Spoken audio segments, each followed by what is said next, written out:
আসসালামু আলাইকুম রহমতুল্লাহি ওবারাকাতু। ধাক্কা তো দিবেনি, গুরুত্বপূর্ণ ভিডিওটা দেখে যান, কথাগুলো শুনে যান। ইমান থাকা না থাকার একটা কথা ভাই।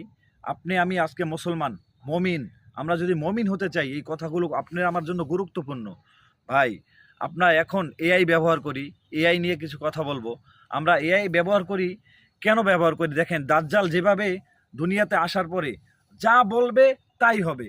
আল্লাহ দাজ্জাল বলবে, এ আসমা তুমি এখন বৃষ্টি দাও, বৃষ্টি এসে পড়বে।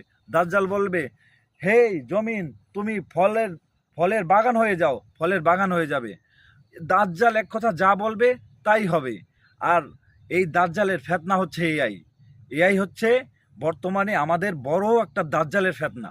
এই ফেতনা থেকে হযরত মুহাম্মদ সাল্লাল্লাহু আলাইহি সাল্লাম তার যুগেই বলেছিল এই ফেতনা থেকে সবাই বাঁচবা। হ্যাঁ, রাসূল সাল্লাল্লাহু আলাইহি সাল্লাম নিজেই ফেতনার দোয়া করছেন। এই ফেতনা থেকে আমরা যেন সবাই বাঁচতে পারি।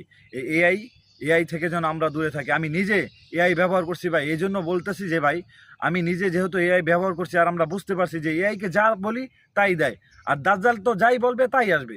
এই জন্য এআই থেকে আমরা দূরে থাকবো ইনশাল্লাহ। আল্লাহ তালা আমাদেরকে এই এআই থেকে, এআইয়ের ফেতনা থেকে আমাদের হেফাজত করুন। আমিন সুম্মা আমিন। সবাই এই ভিডিওটা, আপনার ইমানি দায়িত্ব, ভিডিওটা আপনি শেয়ার করে দিবেন। আসসালামু আলাইকুম।